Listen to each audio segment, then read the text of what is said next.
Fuye ubaye imfungwa ifungiraniwe mu gituro cya wenyine. None ureba ukuntu iki kinyabwa cy'igituro ari kibi. Ho nta n'impungure zibayo. Byura ngo umuntu yirira uduhungure. Iyo mageragere cyangwa kwa Kabuga nibura basiba gukubita igikombo gatamira. Nta myaka. Igifungo cya burundu. Kuziko kirari cyo cyane. Gutegereza igihe Imana y'ubwayo izavugiriza impanda y'imperuka.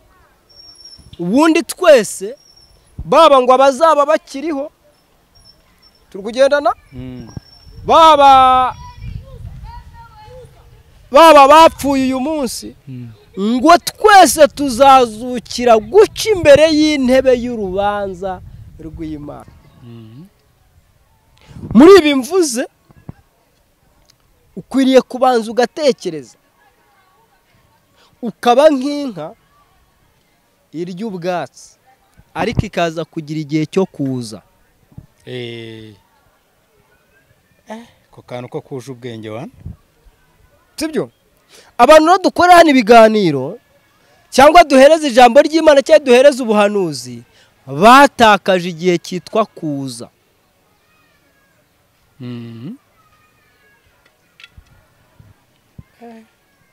Iyo rero wisanze utuza wicwa na byenyuriza kugenda ibintu by'ibintu hano ku mbuga nkoranyambaga abantu mugata mubifata nk'ukuri kuzuye.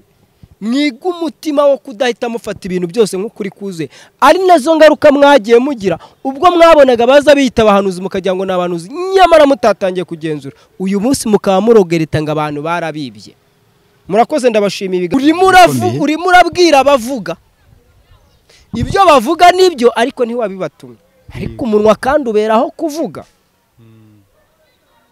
amaso akaberaho kugira gute, amatwi akaberaho. None ibi uko ari bitatu ko bifite icyo bibereyeho, buri kimwe cyose gifite sensitivity biragikoresha iki? Ese koko kukubwira ukuri cyo kuvuga ko Ezekiel ari umujura kandi ko ari umujura nibyo byitwa itiku? Kuvuga ko uri umusambanyi kandi uri umusambanyi byitwa itiku gute? Oya. Kuvuga ko wataye urugo cyangwa watawe n'umugore kandi ari byo byitwa itiku gute? Abantu mudukurikiye hano ntabwo muramenya gutandukanya itiku n'ukuri. Fata uburenganzira bwanjye ukumva ko ukwiriye kunyicazanya n'uwo ushaka, kwicarana n'uwo nshaka bikaba ikibazo. Ezekiel ari ikintu abantu batari bamenya, bakagombye kumenya yuko itangazamakuru ko ritagira umupaka, nta nubwo rigira uruhande rigomba kubagamiraho cyane. Urkumva izi ni imbuga nkoranyambaga, uwo mpano y'Imana njye nshobora kuranga nkabona ravamo views. Yego. Igituma ngenda ni views. Niba rero ari views, ikintu cya mbere ngomba gukora ni ugushakisha uyu muntu ufite views kugira ngo nawe tubonane bukure izo views ziri bucuruze nshuti. Rero sinkareke kubabwira, sinkababwira ikintu kumwumve ngo njye nago shyigikira ibikorwa bya dayimoni, ariko kandi ntabwo nzabona urugero ni deberi bayo muyiganiraho ati ari ukugira ngo bigende gutya no kugira ngo bigende gutya. De nabo ngabo bahise babifatamo, bahise bafata la verite, baravuga ati uyu muntu koko abogamiye ku ruhande runuru. None se ari nkawe none wowe unkurikiye ngo wayikizana muri abo bose watangana kandi badusubize muri commentaire. Kuvugana nawe unkurikiye mudusubize muri commentaire. Ni situation wenda n'urugero n'ubwo butunzi bwo kwa shitani ushaka kandi ko kumutima wawe wamaze kukwemeza ko ubushaka, watanga nde? Muri commentaire neze dukurikije mwe muba muri kunyandikira ngo nimbasobanurire ngo mbabwire ko amafaranga amano y'Imana atanga ari ayanyaye, muba mubimbaza mudashaka kuri izo note. Ubukirisitu bwanyu mwakweruye mukavuga ko aho mwabona ikirombe cyayo mwese mwashirirayo, ariko mukareka kuza kubeshya public hano nshuti. Nimushaka muzajya mumfata. Nabonye na Kadafi warwaniraga kugira ngo mwigenge, mwamuteye umugongo yicwa nabi. Ntabwo ngeze kera ari nge muzatega amatwi ngo munyumve, cyane ko ngewe nta n'impongano mba nabahaye. Babwiza ukuri ariko nkitambukira ngewe. Amagambo uvuga ko akomeye. Erega isi ndayizi wangu. Umuntu umusingiza kuko hari icyaguha.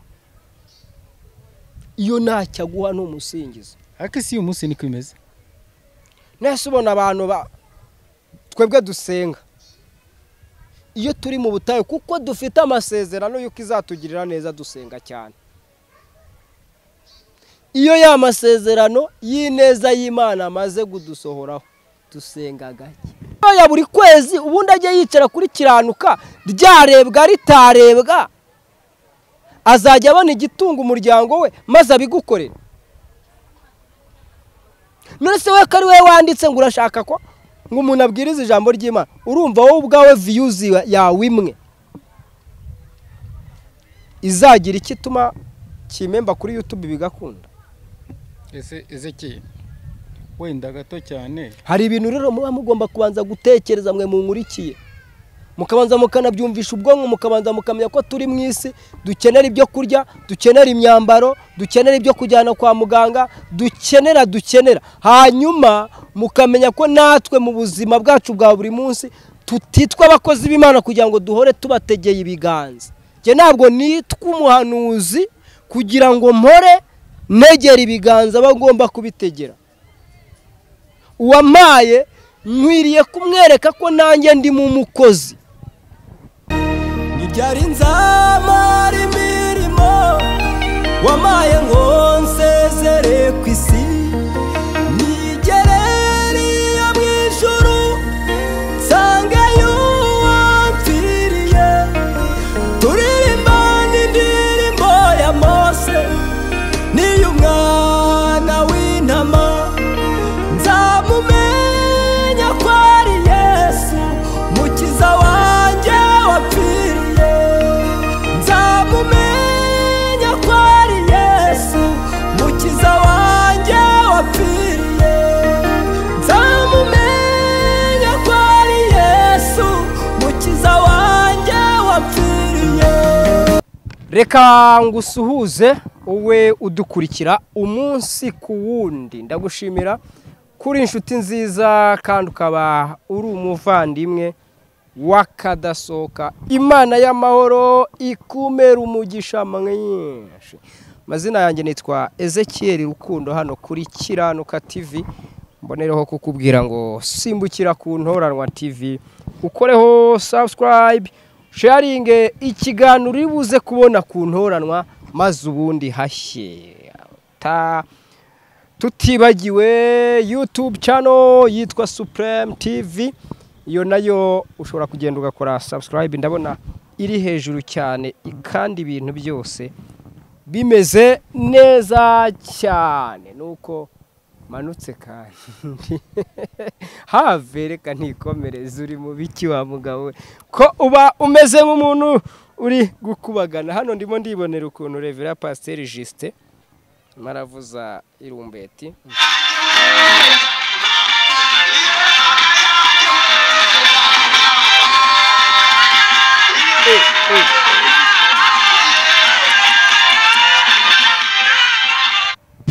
Murakoze cyane. Uyu munsi rero tumaze iminsi dukora inkuru n'ibiganiro bitandukanye, nareba nkabona abantu bamwe na bamwe nago mu byumva nta nubwo mushaka kubiha agaciro, ariko ndagarutse. Hari umuntu wamaye,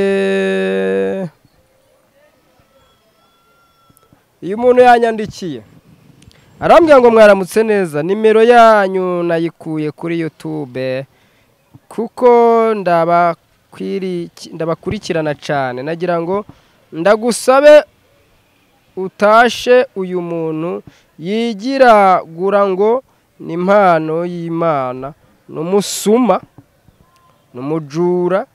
Ati gute?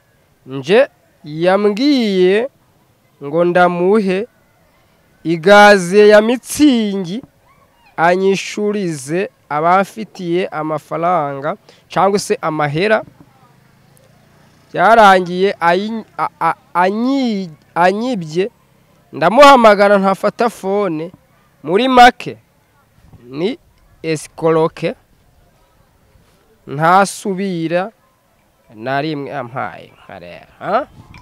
Uyu ngewe nza hano akenshi nkunda kuza hano kuri YouTube nkababwira ngo ntabwo nkunda guhubuka mu nkuru n'ibiganiro, nkunda kunyuza hano kuri uyu muyoboro wa YouTube.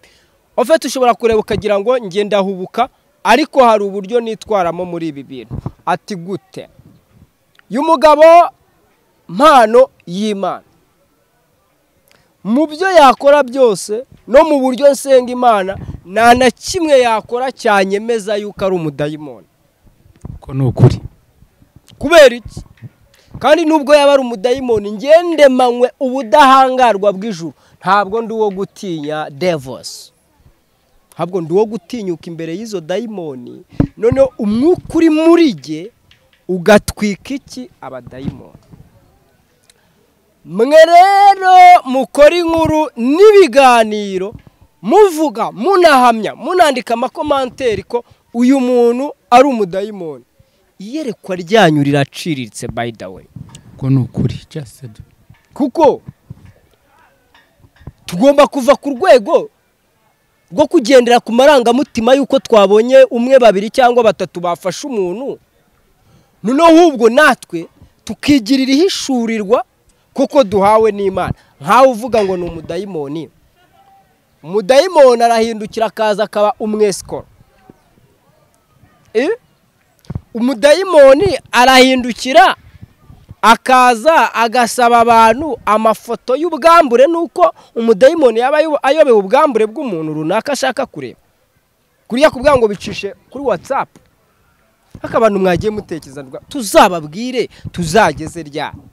Hari abantu ngo babonye ngo ubwo ngo nicaranye nawe, iyo ni imyumvire ishaje. Kwicarana nawe ni uburenganzira bwanjye, nk'uko ari muri iki gihugu cy'u Rwanda cyangwa ari mu isi. None se ko muvuga ngo duhunga abadayimoni, ko mudahunga isi Satani yagabanye? Ubwo ko munayikunda kundusha.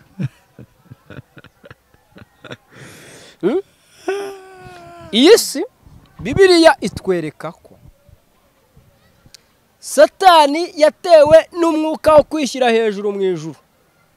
Habaye intambara yabaye hagati ya marayika Mikayeli ushinzwe intambara mu ijuru na Satani. Biba ngombwa ko Satani atsindwa intambara.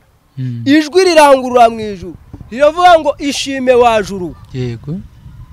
Turagarurire nawe uriri uboroge wasiwe.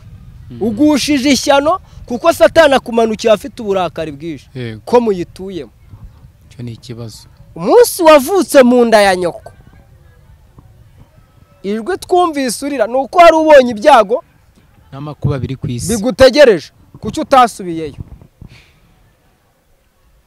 Rero iyo mubonye umuntu ngo uyu muntu ngo akora abadayimoni, ngo uyu muntu ngo arimo dayimoni, mbere ya byose yo guhamya icyo kintu waba wabanje byibura kugenzura cyangwa n'ibyo ubonera no ku mbuga nkoranyambaga. Icyo babyita kirahinda. Ndabibwirana uyu mutipe ni umukontenti kiriyeta. Ikintu mvuze niba ucyumvise jado. Oya birumvikana.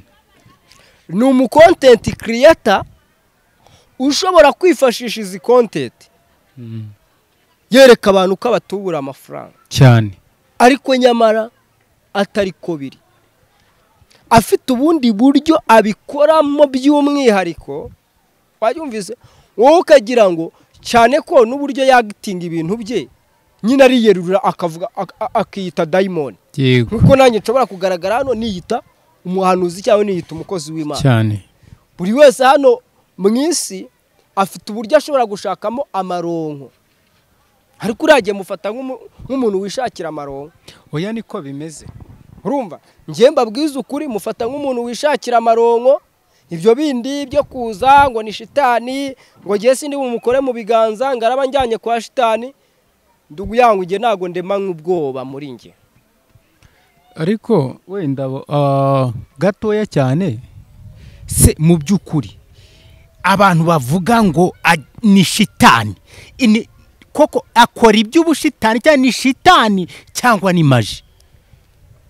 Je mu buryo nabibonye kuko mbanze nsobanura abantu wenda munega amatwi nabonye muri iyi minsi mwarihaye kutanega amatwi mwamfashe nk'umudayimoni mwamfashe nk'umupagani ariko nshobora kubona ndi umupagani ariko ubupagani ntaburushaso cyangwa se nkaba ntanakurusha ubupagani usibye ko nge ntemera yuko nge ndi umupagani. Impamvu ya mbere nakiriye Yesu Kristo nk'umwami n'umukiza mbatizwa mu mazi menshi kuri ADPR yahitwa za Katarara aho ni muri Nyazo ni mu karere ka Nyanza.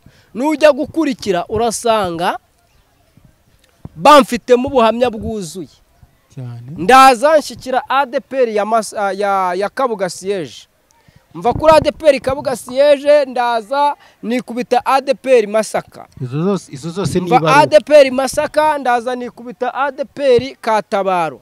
Izo zose ni insengero nagiye mbarizwamo kandi navuga yuko aho hose bagutangagaho ibihamya byemeza kuri umukristo. Nese bajyaga kuma icyangombwa kinyimura ahandi ari uko batabona ndi umukristo. Abo bantu bambwire ko bari mu buyobe. Abantu rero munyitiranya mushobora kuba munyitiranya mutazi uruganda Imana yanshishijemo. Uyu mugabo twicaranye uri kumbaza anzi mfite umusatsi nk'umurwayi warwaye bwake wangu. Uyu munsi urabona agasatsi kabaye Imana yakoze akazi. Sigaye niyogoshesha muri salon numva nshaka wewe warangiza kubera ko wambonye kuri YouTube wabonye nikorera ibiganiro nkagira umugisha wo kubona mbayeho ukabubona ntakora ikiyedi wowe uri kumva ngo aribwo nabaye umudayimoni ngo naraguye ngo nageze gute. Mbere yo kubona ko Ezekiel yaguye kubw'inkuru n'ibiganiro akora kuri YouTube ese wowe urahagaze? Icyo twemeranywa cyo nuko YouTube uyikoze nabi ukayitwaraho nabi ikakwibagiza ibihe byo gusenga YouTube yakurangiza buheriheri ugasigara nta nakanyenyeretse ko mu mwuka ufite. Icyo cyo nyemeranwa namwe. Yego. Ariko nabwo nanone ndi buze ngo mbone umuntu kuko yabaye umucontent creator mitashyiraho akadomo ngo uyu muntu ni umupagani ngo uko twari tukuzi warahindutse. Wangu reka nkubaze jya muri Bibiliya usoma ijambo ry'Imana urahasanga ijambo rivuga ngo abavuga Imana itavuze bazabona iki? Ishyano. Wowe urandika muri commentaire ngo jya kuvugira Imana ni wowe uri kuntuma. Bisobanuye ko ninumvira ibyo ushaka ko mvugira Imana ni wowe uri we wampaye ubutumwa mvuga kandi mbwita ngo wowe uzaba ushatse gukora we ibyo washaka kumva. Abantu hano kuri YouTube baradukurikira bagashaka ngo dukore ibyo bo batekereza ko ari byo byiza ariko ugasanga nibyo bishobora kukoreka mu bugingo. Fete nk'umuntu arakubwiye ngo twaye tukuzi nk'umuhanuzi. None byaranze se uri kumva? Kandi kuba umuhanuzi ntabwo ari ukuba sonotike. Uri kumva? Reka mbwira abantu mudukurikiye n'igihe cy'amakuru ya BBC cyangwa y'ijwi rya Amerika kiba kizwi. Bigira isaha bigira igihe. Ngero ntabwo ndi wa wundi uza kubesha abantu no kubatuburira ngiravuze itavuze. Kuko nabyo mubishatse mbona ari ibintu bitazambuza ubugingo wangu nabigukorera. None ko ari cyo kintu ahubwo mbona cyeze muri iki gihe. Ubuze guhamagara uyu mwana ngamubwira twavugana inyuma ya kamera ngamubwira ni nkurambike ibiganzo ute wikubita hasi kugira ngo bigaragare ko ndi byo kugusengera wemewe. Mutekereza ko ibyo ari byo byananira? Aha hirya ntanze ihari nakoramo icyumba cy'amasengesho sije wagihagaritse ku bushake bwanjye cyane. ubu se binaniye gukora nka biriya byabayirize bagira gutya ngo ibi abadayimoni twirukanira kuri kamera batandukanye nabo twakwirukana mu buzima busanzwe. Subundi abadayimoni wa mugani bazana bagashyira kuri kamera, ariko reka abantu mwaje munafungura abantu mudatekereza impamvu umuntu akenera kwirukana abadayimoni akabizana kuri kamera. Arimo arakora icyo bita marketing. Yego. Arimo aramamaza. Ndagira ngo mwebwe mumumenye ko ari umunyembaraga, ko ari umunyamasengesho, ariko se aho ngaho afitemo izihe nyuma? Wowe nkurikiye nizo ugomba kureka bate Kwezekiyeli azanye content yirukana abadayimoni. Afite izihe nyungu muri iyi content? Inyungu ya mbere mfitemo nuko mwebwe munyoboka. Kabiri, nimumara kunyoboka hari ibyo nge nzabategeka muzajya munkorera mu gikari. Ariko kuri kamera ntago bizagaragara yuko reka dufite abantu biyita ngo nabakozi b'Imana ariko bazi uburyo bacucura abantu, ugasanga umuntu yaragucucuye yarakurangije.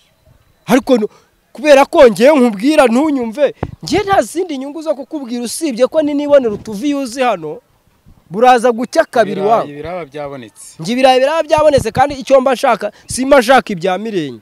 Ubwo kuba nakwicara hano ngiye nkakubwira ati nyamara agenzura runaka umurebe, ahubwo ukajya ushukwa n'udukomantera abantu twikomantinga. Nose umfungure email zigera mu 100. Ikiganiro kijya gisohoka tabaye Ezekiyeli umukozi w'Imana afite ibihamya, Ezekiyeli rwose wasengeye umwana wanjye arakira, ibyo mbikore. Maze ureko mwese mudata mushimaduka mugata muvuga ati uyu nguyu niwe muhanuzi wemewe. Se Ezekiyeli abo bantu bashaka yuko ngo uzashimwa n'abantu, ari gushimwa n'abantu no gushimwa n'Imana, we wakora iki? Yewe nahisemo gushimwa n'Imana. Kuko igihe abantu bazancira urubanza, igihe bazamvuga uko ntari, nkagira umugisha bakanega iminsi nkayirenza, nzabona yuko umugambi w'Imana uri ku buzima bwanjye. Jado. Yego. Iyo Ezekiyeli nza kuba ntari kumwe n'Imana, intambara nahanganye nayo ishingiye ku idini rya ADEPR yonyine, uyu munsi nta nubwo mba nkibarizwa ku isi y'abazima. By'umwaka muri cya gihe cya yasaga yavugwaga ngo y'amabendera y'abatinganye, utekereza ko uyu munsi nge mba nkiriho?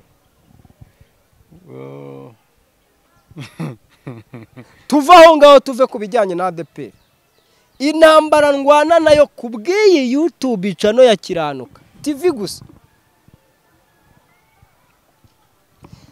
Buriya nuko njya nivugira nyine kubera ko imitima ya bamwe mu bantu bitwa ngo baradukurikira yakamutse mu rukundo. Ntabwo ushobora kwemera ishuro jewe nitabye RIB, konfikaso za RIB. Ibyo ndabizi cyane. Kandi rimwe na rimwe nkasanga amadosiye abandeze banshyizeho. Man, ariko Ezekiyeli benshi ni n'inshuti zawe.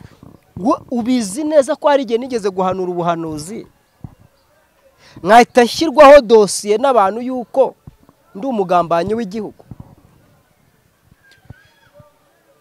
Ku bw'amahirwe leta y'ubumwe, ubuyobozi bw'igihugu cyacu bwagenzura bugasanga ubwo buhanuzi nabuhanuye nta n'umuntu twigeza tuvugana byibura ngo mubwiye ko ngiye guhanura. Wacyumvise? Kuko nabo harimo abantu basenga, harimo abantu bazi iby'umwuka. Ariko uwanshyize iyo dosiye ushobora gutekereza ukibaza se yarazi iby'umwuka cyangwa kwari uko yari yamaze kumva iby'Imana iri kuvuga, ahubwo abyifashisha nk'intwari ishobora kuba yanshyira hasi. Iyo dosiye narwanye nayo hafi ukwezi, ndayasenga, Imana irambwira ati ndirahiriye ndi Uwiteka, ntabwo umuryango wa gereza uri buwinjiremo. Wacyumvise? Kirumvikana. Kivuga ngo nahanuye ubuhanuzi bw'ikigore wangu. Kubw'amahirwe no kubwo gusenga Imana no kubana n'Imana, bitewe n'iki Imana yari indindirije kuzakora mu gihe ntazi, ari nacyo cyatumye uyu munsi ndamuka. Kuko abantu bashaka ko ntari buramuke nibo benshi, abashaka kumbona mu cyumweru kimwe ndi mu gituro nibo benshi, abashaka kubona umwaka ntawurangiza nibereye mu gituro nibo benshi. Ariko icyo nshaka kuvuga ni iki, mu gihe utagize uruhare rwo kuzana umuntu ku isi, ndakurahiye nta nubwo uzagira uruhare rwo kumukura ku isi. Yego. Icyakora niba uri mu bantu Imana yapanze izakoresha kugira ngo mve ku isi, igihe nikigera nizabura kugukoresha. Ariko se Ezekiel, dusubiye inyuma ho gatoya, iyo urebye nkawe ubwawe ubona wenda nk'abo bantu babihisha inyuma y'ibyo ngibyo, ubu ubona wenda byaba bishingiye nko kuki? Icya mbere, isi n'abantu bayituye ntago bumva ukuri. Yego, icyo cyo turacyemeranwaho. Hari umudamu ukunda kuvuga ngo la majorite. Yego. Abantu barwanira ukuri, abantu bavuga ukuri ntago batinda ku isi. Urugero ndaruguha, Saddam Hussein ntago yishwe kubera ko yari umugome. Yego. Yishwe kubera ko hari inyungu z'abandi yabaga ari gutambamira. Yego. Bacyumvise? Cyo kirumvikana. Uyu munsi dushobora kuba tugiye kumara imyaka nka 13 cyangwa se 4 uwitwa Gaddafi wo muri Libya yishwe. Ahagurukirizwa intambara, yahagurukirijwe intambara yo kwitwa umunyagitugu. Yego, birumvikana. Ahigwa butware n'abafite ibyo bashaka kumuryoza. Ariko icyo bari bagendoye yari imitungo yari afite mu mabanki atandukanye. Ikindi bari bagendoye yari uburyo yafashe Libya akayigira nk'ingobyi ya Edeni. Wongereho yuko yashoboraga no kugira ikintu akorera Afurika bamuziza igitekerezo cyo gufata Afurika akayiha icyo bita ifaranga rimwe. Yego. Ibyo ubwabyo rero kuba afite inyungu ku ifaranga byabo bacururiza muri Afurika, bagombaga kumwita umugome, bakamwita umugambanyi, bakamuhimbira ibyaha kugira ngo babone uko yakwicwa. Ariko uyu munsi uzagenda ubibaza abanyaribiya,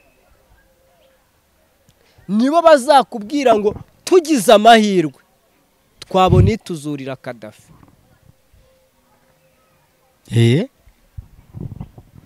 Iteka rero umuntu uharanira ukuri agaharanira inyungu za rubanda, haba mu iyobokamana haba mu gisata cya politiki, ntabwo uyu muntu yishimirwa n'abantu kandi ahagurukirwa na bamwe mu batambamira inyungu zabo. Noneho mwebwe mudukurikira mugahita muhurudukira mu kigare kandi nyuma mukazicuza mwarisanze mwarirukanse inyuma y'umuyaga. Ntabwo jyewe ndenganya abandwanya kubw'inyungu zabo mpombya. Yego, kuba nakwisanga mu ntambara n'umunyedini runaka, ntabwo uwo munyedini namugira, ahubwo wowe nk'umufana wafite icyo arimo ararwanira, urimo kwasista inyuma ya zeru.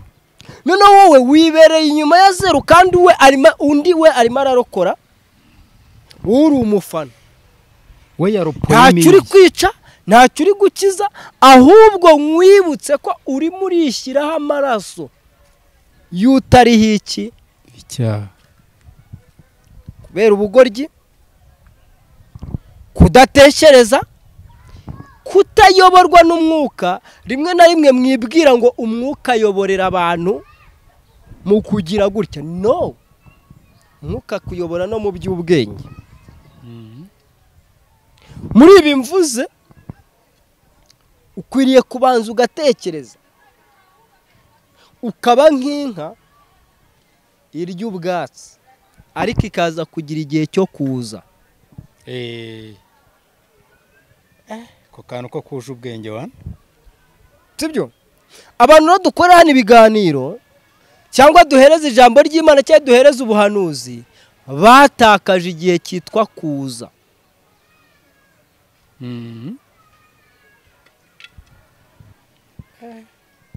Iyo rero wisanze utuza wicwa na diyare,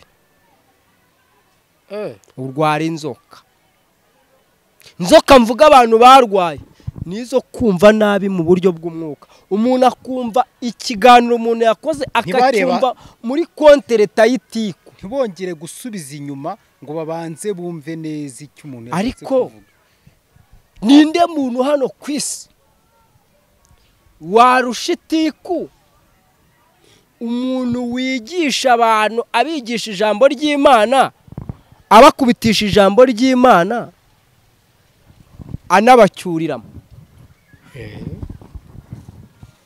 Reka mbaririmbira indirimbo imwe iri mu itiku kandi mudashobora kwemera ko ari itiku. Ntabwo dutewe ubwoba n'ibihinda nk'akagoma, ntabwo dutewe ubwoba n'ibikangisho gusa, iyo twambukije inyanja itukura ntizabura kutwambutsa Nyabarongo y'ibiziba.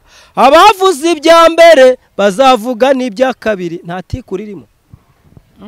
Kibaza amatwi yanyu ntiyumva. Ezekiel nose ubwo ngubwo aho hantu ushatse kumvikanisha iki? Shatse kumvikanisha uburyo umuntu ashobora kuvuga itiku. Bivuze ngo umuntu yavuze itiku se cyangwa? Yes, yari afite yari ari kubwira. Nose muri iyi ndirimbo ni iri buzane kuri Kristo, ko yiswe ngo ni gospel. Uwizanye kuri Kristo ninde? Kwa muganira hari ibintu none muzajya mutubwira noneho bareke bavuge nubwo ari ibyariko ni wabi batumye, bavuga kutabyara nubwo ari ibyariko ni wabi batumye. Hako ko numva muganira urimo urabwira bavuga ibyo bavuga nibyo, ariko ntiwabibatumye. Ariko umunwa kandi uberaho kuvuga, amaso akaberaho kugira gute, amatwi akaberaho. None ibi uko ari bitatu ko bifite icyo bibereyeho, buri kimwe cyose gifite sensitivity biragikoresha iki? Ese koko kukubwira ukuri cyo kuvuga ko Ezekiel ari umujura kandi ko ari umujura nibyo byitwa itiku? Kuvuga ko uri umusambanyi kandi uri umusambanyi byitwa itiku gute? Oya. Kuvuga ko wataye urugo cyangwa watawe n'umugore kandi ari byo byitwa itiku gute? Abantu mudukurikiye hano ntabwo muramenya gutandukanya itiku n'ukuri. Ahubwo kuko ari ibyo witwa Dawidi igihe yasangwaga n'umuhanuzi witwa Natani, ibyo yamubwiye byose byaba ryari itiku. byaba ryarabaye itiku. Ikiganiro cyabaye hagati ya Aburahamu n'Imana na Sara na Hagayi cyaba ari itiku. Ntago ari itiku. Ariko itiku ryaba ryaratangijwe na Sara wabaye mayindi yo gutekereza uzazungura imitungo yanyu. Buriya reka nkubwireze kiye tugomba kumenya gutandukanya ikiganiro n'itiku, kuko icyo kintu numva ko kitaba ari itiku. Ubundi itiku ni igihe njye nshobora kugira ibyo nguhimbira, just ibyo nuko nukuri nkabigeza wenda muri sosiyete y'akazi runaka ukoramo, nkabirema ari ibintu bigamije kugukura hehe, kunyerimina. ariko mu gihe nshobora kuba nzi kuri umujura nkakubwira ni Jado Supreme TV, akantu k'ubujura gahindura. Burya nubwo abantu batakuzi, ariko dore ukuntu ibintu bigenza, dore uca gutya ugira gutya. tugiye ndimo ndakwereka inguni zose ukoreramo kata bigufasha guhinduka. Ariko uzi ko hari igihe noneho icyo gihe nanze guhinduka, noneho icyo nzakora ni iki? wowe ni wowe uzahita undemamo umwanzi, hazava ryatiku wahoze uvuga. noneho numara kumfata nk'umwanzi utangire kumpigira hasi no hejuru ngo nakubikiye iki imbehe. Ariko se mu by'ukuri koko niba nk'uko tuvuga ngo turi abakirisitu ari byo koko, ukwiriye kubona ko nakubikiye imbehe, cyangwa hagakwiriye kubona ko muri ya mbehe uvuga ko nakubikiye ndimo ndanakizamo ubugingo bwawe. Eze cyo kintu rimwe nibamenya yuko uri umujura cyese ugafatirwa mu cyuho cy'ubujura uzafungwa. Ariko iyo uramutse umenye yuko hari abantu bamaze kumenya uwo uriwe, uzi ko uhindura imico.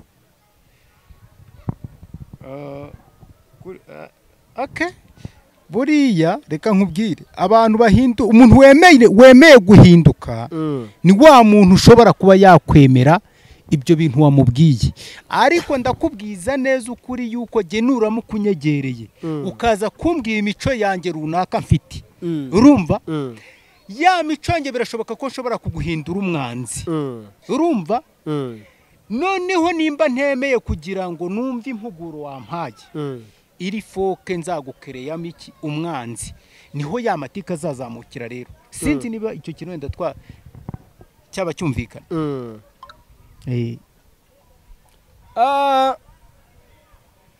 tuganire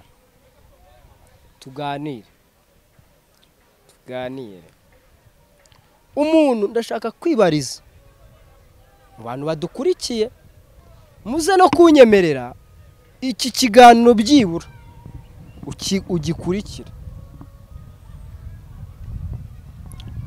Hano mu Rwanda twagize umugisha, tugira amahirwe yuko leta y'igihugu cyacu, leta dukunda tunishimira, ishyira ibiciro bya internet ibishyira hasi. Urukumva? Yego. Ibishyira ku giciro gishoboka. Kugeza ubwo ibijyanye n'imbuga nkoranyambaga hano mu Rwanda, yego, biragaragara ko ari ibintu birimo birafata indi ntera. Ariko Ezekiel gato ukivuga kuri icyo kintu nk'umuntu ngiye ukivuga kuri icyo kintu bitumye hari akantu mpita ntekereza. Ibiciro bya internet, amakuru yose tureba tuvuga, ndabizi uri umuntu ukunda gukoresha, ukunda kureba ku mbuga nkoranyambaga cyane cyane ko ari nazo nawe ukorera. Tureba ibisenya igihugu cyacu, mbega ni gake ushobora gusanga hari abantu bavuga ibicyubaka. Dufite umukuru w'igihugu bamuvuga byinshi bitari biki, kandi mu by'ukuri amahoro dufite, umutekano dufite, byose dufite niwe tubikesha, sibyo? Wenda mu bihe nk'ibi ngibi uhereye umunsi ugiye gukorera ino video, wenda wabwira icyo abaturage? Ndatekereza ntatandukiriye. Icya mbere,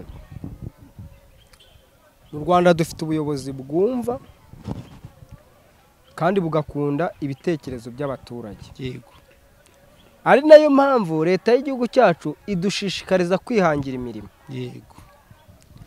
Mu mirimo rero idushishikariza, ugize n'ubwenge wamenya uko bafungura cana. Urakoze cyane. Wacyumvise?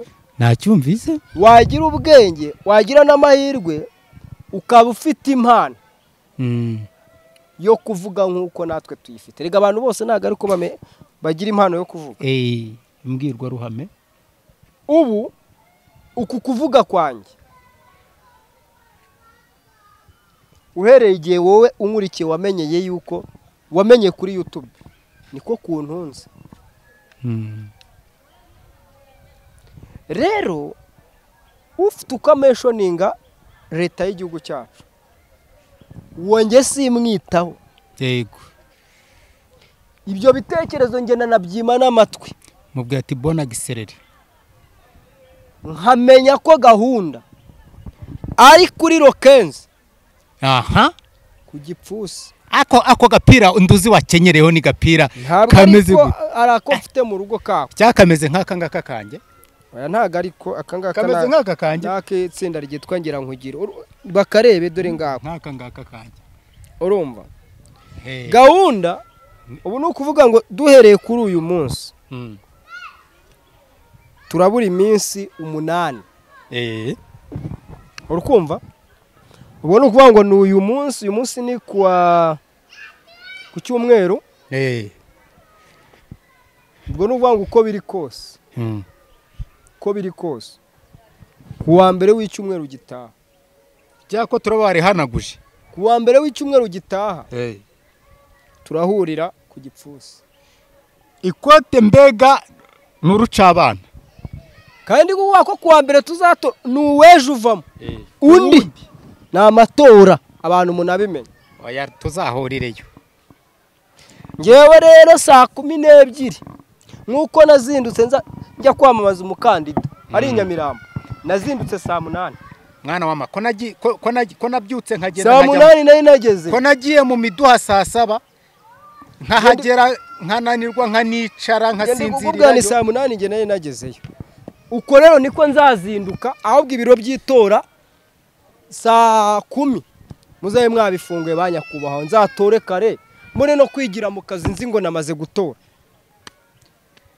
cyo nshaka kuvuga ni iki? shaka kugaruka kuri aba bantu mubona umuntu yicaranye na runaka mugahita mumuhindura igicibwa akabikizira. yego kandi twebwe ntago twabaciye, hari abo mwasangiye, hari abo mwaryamanye nabo, ntago mwaciwe. ariko ngiye ngo kuko ngo nabonanye ngo namano y'Imana ngo ndi igicibwa. bro urumva ukwiriye gufata uburenganzira bwanjye ukumva ko ukwiriye kunyicazanya n'uwo ushaka, kwicarana n'uwo nshaka bikaba ikibazo. Ezekiel, ari ikintu abantu batari bamenya, bakagombye kumenya yuko itangazamakuru ko ritagira umupaka, nta nubwo rigira uruhande rigomba kubagamiraho cyane. urukumva izi ni imbuga nkoranyambaga, uwo mpano y'Imana nshobora kuranga nkabona ravamo views. yego igituma ngenda ni views. niba rero ari views, ikintu cya mbere ngomba gukora ni ugushakisha uyu muntu ufite views kugira ngo nawe tubonane bukure izo views ziri bucuruze nshuti. rero sinkareke kubabwira, sinkababwira ikintu kumwumve ngo njye nago shyigikira ibikorwa bya dayimoni, ariko kandi ntabwo nzabona muri kumfata ngo nicaranye n'umudayimoni kandi mbizi neza nanabibona neza ko uwo muntu atari umudayimoni. Kujyembure kuza kubabwira ukuri kuko nge muzi. Hari abahamije ngo ni umudayimoni ngo niki, kuko ari ibintu mubona kuri social media, nta nubwo munazi wenda ko ari ibintu biba byeditinzwe. Nibura turi kumwe mwigeze mubona hari ubutubuzi akora ngo mubone hari amafaranga atubuye ayame byibura? Ngo navuze ngo umubare ngo 6 nteze kuvuga si ibintu bivuga no muri Bibiliya, si umubare uvugwa muri Bibiliya. ni imibare, ahubwo mwakweroye mukavuga ko muri aba dayimoni mwebwe ubwanyu muba mushaka kwibutsa abantu ibicumuro byabo, karico mubereyeho. 6 ni ikimenyetso cy'inyamaswa, twese turabizi, sibyo? Kiri mu byahishuwe, byanditswe mu byahishuwe, bivugwa kenshi, nawe ubwawe ubyanditse kuko wamaze kubitekereza. Bisobanuye ko atari igihe wabivuze gusa, nawe ubwawe wabivuze, kuko ushobora kutabivuga mu buryo bwo kubyerura gutya, ariko kubyandika nuko ari ibintu wamaze kugira gute. Kandi buriya imana imenya icyo ururimi rwawe rushaka kuvuga kuko wamaze kugitekereza. ubwo urongera mbareba uburyo mukubitisha umuntu ngo yavuze ngo bamwatuje kuvuga ngo gatandatu ariwo nabonye wavuze ngo natanze mama. Wajya ugabanya ubucucu aho ngaho. Watanze mama ugakurikira ikiganiro akubajije urugero aravuga ngo ari ugutanga umugore wawe yego no gutanga nyoko yego wenda ibyo ugiye guhabwa cyangwa se amasezerano usabwa kugirana n'imyuka runaka iragusaba guhitamo mu bantu babiri, guhitamo nyoko cyangwa guhitamo umugore. yego twebwe tugira igitekerezo turavuga ati umukecuru abashaje yarororotse, yego ariko hari abajyambere bakeneye kugira ngo ntahitamo ni madamu akaba ari usigara. yego ibyo bibaye kumutanga gute? Mwagiye mwanza mugakurikira ikiganiro, mwamara kugikurikira mukanumva, mwamara kumva mugatanga ibitekerezo bya komanteri bikurikiranye nuko ikiganiro mwagikurikiye.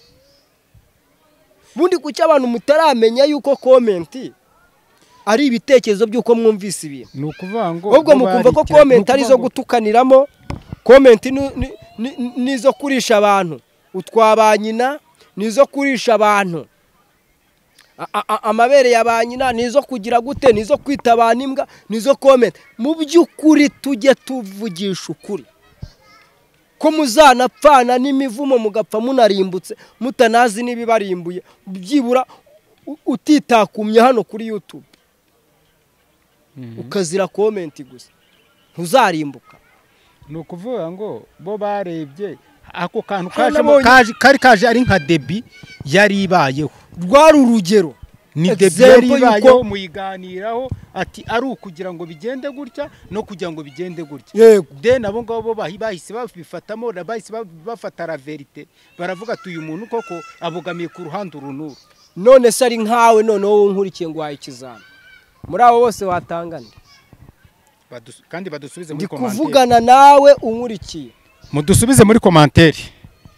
ni situation wenda n'urugero n'ubwo butunzi bwo kwa shitani ushaka, kandi ko ku mutima wawe wamaze kukwemeza ko ubushaka, watanga nde? muri komanteri neze dukurikije mwe muba muri kunyandikira ngo nimbasobanurire ngo mbabwire ko amafaranga amano y'Imana atanga ari ayanyaye, muba mubimbaza mudashaka kuri izo note. ubukirisitu bwanyu buri mwakweruye mukavuga kaho mwabona ikirombe cyayo mwese mwashirirayo, ariko mukareka kuza kubeza public hano nshuti. Subundi Ezekiye ubundi wampuje na mpano y'Imana hanyuma ajyayo mafaranga akayanyihera koko nimba yafite. ubwo bujiji n'ubwo bugoryi je ntabwo mfite. none ahubwo abo ngaba bari kubukura rero sasa wacyumvise. jewe nzahura n'umuntu kuko mbona ko iyo nkuru ishobora kuba yagira gute ya trending, twicarane nyine mubaze ibyo mfite ikibazo. none se kamubaze inshuti yanyu, reka tuvuge ko mpano y'Imana twerure, tuvuge yuko ibyo akora kuri YouTube aba ari systeme yo kwiyamamaza no kugira ngo arusheho kwigarura imitima y'abantu. harya ubundi ni muha platform yanjye bikaba ngombwa akanyishyura, n'ubundi kari amafaranga ndi gushaka biritwa icyaha he? aha biribuze kwitwa icyaha he wa mugani?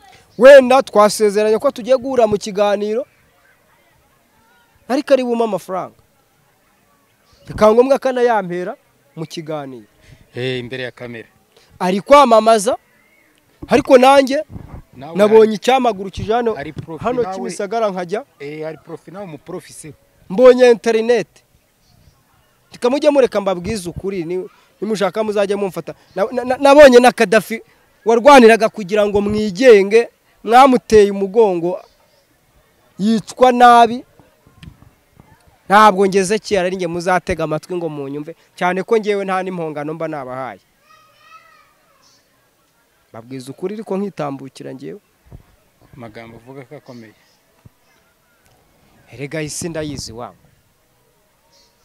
umuntu umusingiza kuko hari icyo aguha iyo ntacyo aguha n'umusingiza ariko isi uyu munsi niko imeze nese ubona abantu twebwe dusenga iyo turi mu butayu kuko dufite amasezerano yuko izatugirira neza dusenga cyane iyo ya masezerano y'ineza y'Imana amaze kudusohoraho dusenga gake nukwiramika ku buriri nibwo watinyaga ijipo azayitinyura baravuga ngo arayibeyura umukobwa watinyaga gufungura lisani y'umusore azafungura iy'igisaza ibyo biri mu musaruro w'uko ntacyo agisengera ibyo yasengeraga yarashubijwe byararangiye none rero mwa bwoko bwa Isiraheli mutega amatwi mwumve mukure mu mitima yanyu ibituma imibiri yanyu iba nk'imibiri itarakebwe iyo wakebwe usigara ucunganwa n'ibyawe ntabwo ucunganwa n'ibya Ezekiyeli uririrwa ucunga Ezekiyeli urancunga ngo nanirwe gukorera amafaranga umuryango wanjye ukeneye kubaho iyo umuryango wanjye ukeneye kubaho tuba i Kigali tuba mu nzu dukodesha buri kwezi uri kumva nako nyir'inzu ataza ngo unyihanganiye mubyeyi ni ururimi runcitse nyir'inzu buri kwezi aba agomba kuba azi neza yuko kuri minerevare y'umwana akeneye avuga ati Ezekiyeli umbera mu nzu ayo ari buze kuma ndaza kuyakusanya abe minerevare yego mu gihe cyo gutanga mituweli ibyo byose aba agomba kubibara yego none iryo jambo ry'Imana uri kunkubitira kuza kukubwiriza aho Bibiliya bazigurira nta guhazi wagiye kuyigura ukarisoma ariko kuki ushaka ko Ezekiyeli ari we uri gusomera ni urukundo umukunda hari saleri uwo mushyiraho ya buri kwezi ubundi ajya yicara kuri kiranuka ryarebwa ritarebwa azajya abona igitunga umuryango we maze abigukorera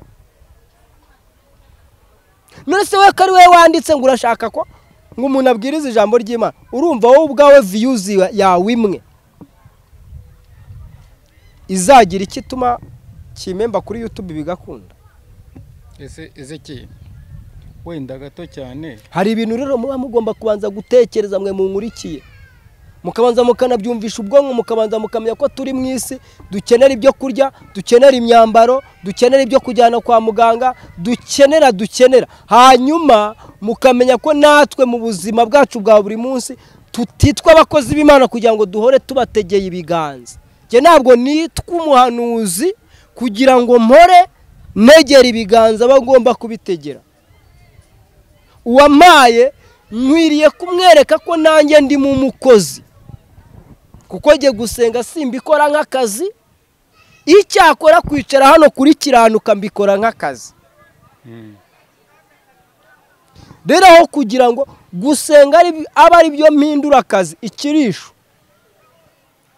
nakora akazi kantunga kakabeshaho n'umuryango wanjye kakanamfashiriza n'abafamiliye noneho nkanasenga icyo nzi neza nuko gukiranuka kwanjye ariko kuzatuma nditaha gukiranirwa kwanjye kukazamanura mu muriro w'iteka ibyo ni ibintu ngewe nzi none se Ezekiyeli uri kubona wowe mu by'ukuri zino mbuga nkoranyambaga nzi neza yuko iyi shene yawe yitwa Kiranuka TV katinga dushyiremo n'ibatiri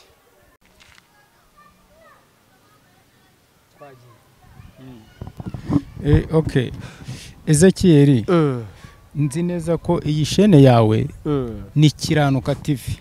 Ese mu by'ukuri kuko Kiranuka TV urumva ofete harimo ijambo gukiranuka. Twe ikintu dukeneye uyu munsi dukeneye ubutumwa nibura basi bwazabasha kutugeza Isiyoni. Wikwita ku byo abantu bari buze kukubwira, ahubwo uyu munsi uhereye uyu munsi ubona ahubwo hakorwa iki kugira ngo wenda basi icyo gihugu wenda tuzagitahemo.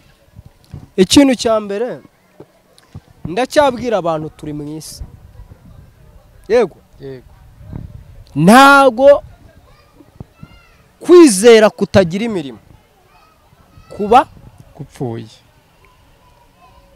Bibiliya ikavuga ngo udakora ntakagire gute, ntakagire gute. None se niba biratubwira ati wa mugabo uzajya urya wiyushya kuya, yego umuntu ushaka siniyuha kuya. Ese tujye tubwizanya ukuri. Navutse ibyiringiro by'abera nuko tuzataha ijuru cyane, ariko menya ubwenge. Ndibuka ko hari igihe bavuga ngo Yesu azaza muri 2. Yego ako kantu nawe urakibuka? Ndabizi kuko icyo gihe nari umwana mutoya n'inkweto zanjye twarazisoye tuzishyira. Bavuga ngo inkweto baziraze hanze, barazitwaye ngo kugira ngo abadayimoni baze kuzitwara. Zanjye barazitwaye icyo gihe ndabyibuka, twaziraje hanze batubwiye yuko ngo hari buze ngo kuba ngo imperuka inkweto tuzishyira hanze. Ariko n'ubujiji bw'abantu, Bibiliya iravuga ngo nta wuzi igihe, isaha n'igihe, kereka umwana w'umuntu. Buriya nicomoye ku by'umwuka ho gato. Yego uzi ko imperuka ya mbere yawe ari cyagiye tukuririmbira aheza mu ijuru kumana tuzahurirayo bagenzi. Twageze za Rusororo, za Ntuza, tumaze za Nyamirambo, imwurire kugushyira mwurire cyangwa se Nyamirambo cyangwa Rusororo bitewe n'ubushobozi. Iyo tukumanuyemo burya imperuka yawe ibibaye, ntuzongera kugira ijambo mu byawe. Amaso ku maso ntuzongera kuyahuzanya n'uwawe. Ugiye aho utagira urukumbuzi, ugiye aho udasonza, aho utavuga, aho udaseka, aho utabara, aho utagira gute. Nubwo tuba tuvuga ngo agiye mu ijuru, wanga reka nkubwize ukuri. Ako sari umuntu waba waragiyeyo wenda mukaba mwaraganiriye ku buryo ashobora kukubwira ati nibura ahantu nagiye haba ari heza ku buryo wenda ushobora kuhakumbuza undi muntu. None se ko bavuga ko hari umunsi w'urubanza, sibyo? Ubwo abapfuye bose bazazukira gucibwa urubanza, hanyuma upfuye agahita ajya mu ijuru. Urubanza rwe rwabereye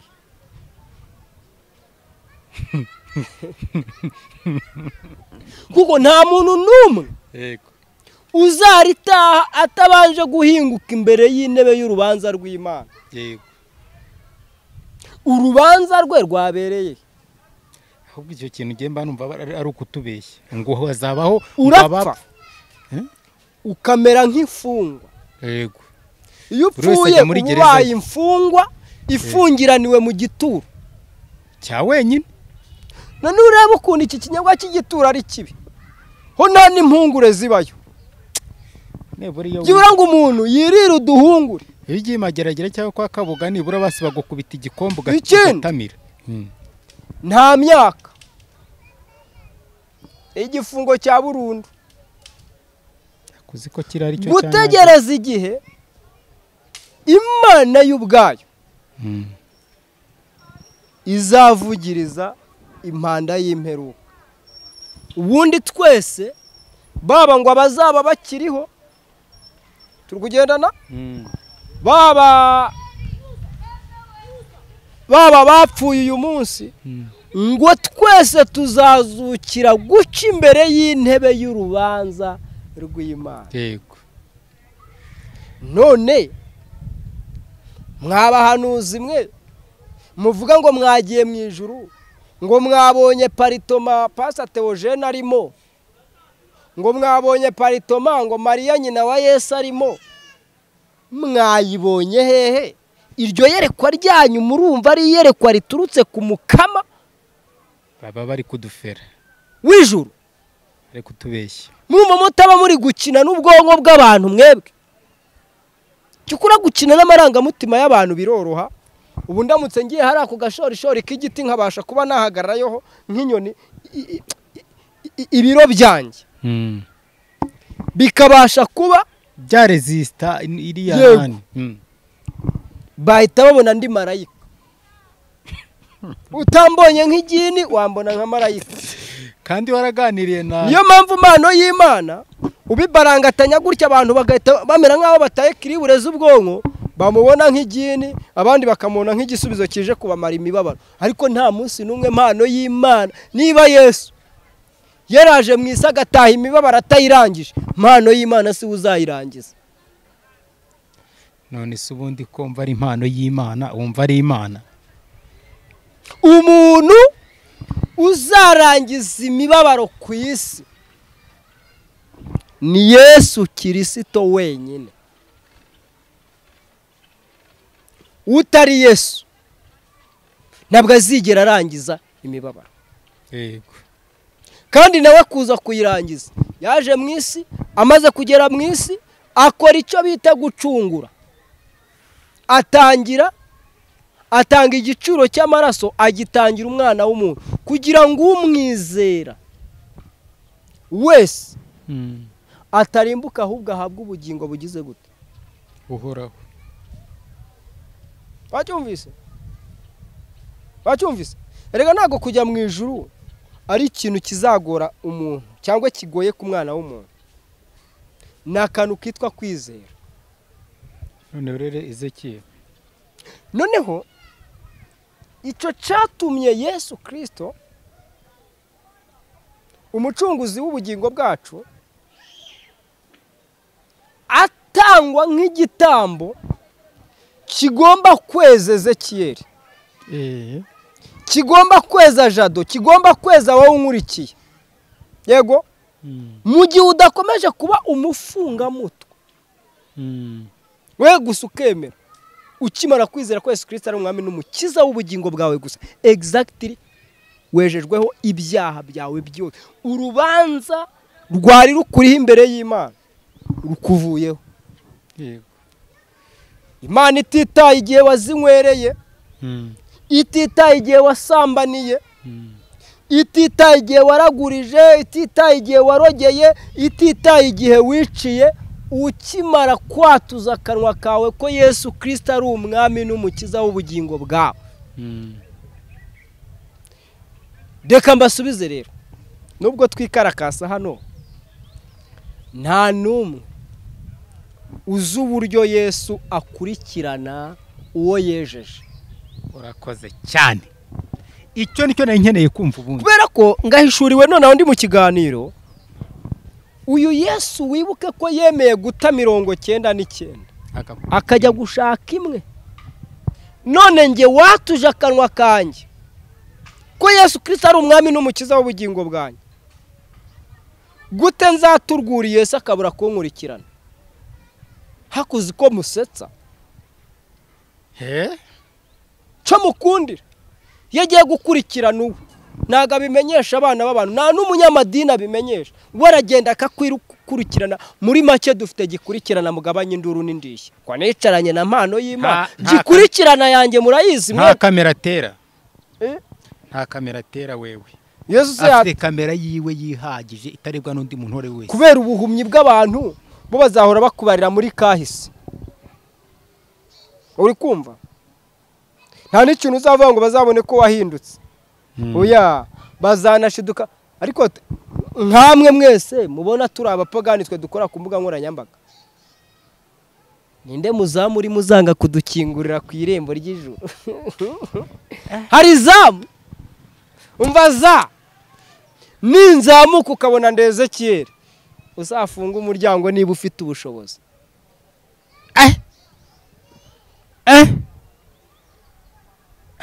hari za murima se.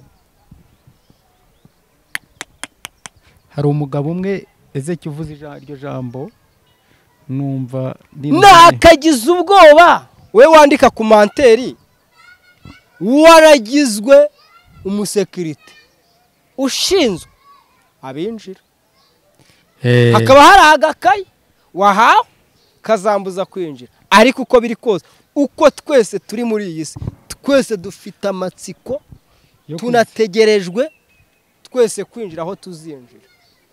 Uzatubuza kwinjira ni umwe. Uzanga Ezekiyeli yinjira ntago wowe azakwemera waranyisimbwa ngo webe ari we winjira. Wowe wabonye yuko ubwo nasinyanye na Satani amasezerano, ntabwo ari wowe azemerera ko winjira, kuko wanciye intege uhita unyereka ko namaze guhitamo. Muri make uri murandemamo icyitwa umutima wo kurunduka burundu. Nta nubwo by'uburi kuvuga ngo hari ibyiringiro yuko igiti cyatema. Ezekiyeli, hari umugabo wabwiye undi aramubwira ngo umva ngo nta nubwo uzajya mu ijuru. Undi ni ku mbuga nkoranyambaga arangije undi kintu nayo yahise amwandikira exactly, yahise amubwira ngo ese inzira zijya mu ijuru nimba harimo imwe ica munsi y'urugo kwazo ntayo nzacamo. Umuntu uzakubwira ngo ntago uzajya mu ijuru, niba wowe ubwawe ntashobora kuba nakubwira ngo subira mu nda ya mama wawe, yego, hari umuntu wabishobora? Wabishobora inda ya nyoko uyicamo rimwe. Iriya ni fenomene y'Uwiteka wenyine, kiriya ubwacyo uri kumva, yego, ni ikigereranyo uko ducamo. Nje mvukana iwacu, tuvuka turi abana 7, kandi buri wese yagiye agira igihe cye ko niko kuri cyo gusohoka muri iyo nda. Ntawazanye n'undi, buriya nabara bavuka ari impanga, ntawuzana n'undi. Abanza umwe undi nawe akaza, wenda baza mu gihe kimwe. Yenda umwe ashobora kuza, kubigereranya ntibanangana, ntago bangana. Umwe ashobora kuza saa 6, undi akaza saa 7 cyangwa saa 8. Nubwo yanaza umwe nubwo yaza saa 6 n'igice, saa 6 zuzuye, undi akaza saa 6 n'iminota 2, bararutana. Ariko ahubwo ikintu naje kubona, ikindi cya kabiri, buriya n'igisasu hano gishobora kuduturikana, ariko ntago tugomba gushiriramo umwuka mu isegonda rimwe, mu itsiyerisi rimwe, wapi. Buri wese agira uko asambamo. Uko rero abana bavindimwe barutanwa imigisha, ni nako nge nawe unkurikiye turutanwa ijuru. Wabyemera utabyemera, niba ndifite ndarifite, niba ntanarifite. Bibiliya ubwo yabigennye kera, yavuze ko hari umwana w'ubugingo, ivuga ko ari n'umwana wo kurimbuka. Ubwo uzaba uri hepfo iyo ngiyo. Ariko mbona abadukurikira hano, sha twajyana na benshi akazamuka bake. Nibitutsi byanyu ngimbwa, rega nibitutsi byanyu ngo karibona karirata. Umuntu atanga icyo afite. Bro, wowe urumva ari we waritaha? Ni izina ry'Imana ishobora byose, ntabwo waritaha ugifite propaganda imeze gutyo, sibyo? Rero mutazagira ngo wenda amwe mu magambo n'iki mukora ni ibintu byahindura umuntu, ahubwo ni ibintu bisubiza n'umukristo inyuma. Nabwo nenda gutinda, abwirwa benshi akumvwa na beneyo. Nyirakarimi kabi yatanze umurozi gupfa.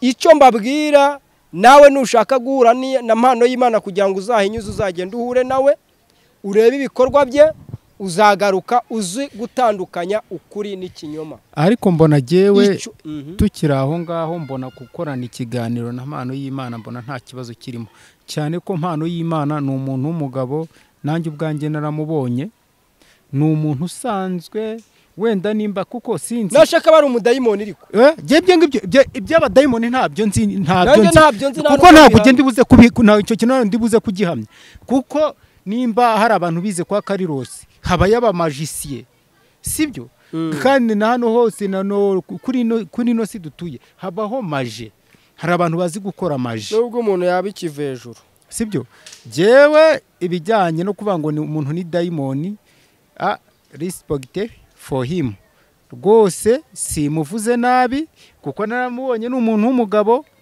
ariyubashye rwose pe ntago najya vuga ngo ni umudayimoni ahubwo wowe ushaka kugira ngo umenye ukuri nyako wakagombye kugenda ibintu by'ijana hano ku mbuga nkoranyambaga abantu mugata mubifata nk'ukuri kuzuye mwiga umutima wo kudahita mufata ibintu byose nk'ukuri kuzuye ari nazo ngaruka mwagiye mugira ubwo mwabonaga baza bita abahanuzi mukagira ngo n'abahanuzi nyamara mutatangiye kugenzura uyu munsi mukaba murogereta ngo abantu barabibye murakoze ndabashimiye ibiganiro byacu nakagaruka ciao nari ndi kumwe na Jean Dodier Bimenyimana kuri Supreme TV ujye ukore subscribe ntiwibagirwe no gukora ku Ntoranwa TV imwe muri YouTube channel turi gukoreraho ibiganiro byacu n'inkuru mu buryo butandukanye ujye ukore subscribe kandi ukomeze kuhakurikira inkuru n'ibiganiro byaho ndabashimiye jewe nitwa Ezekiel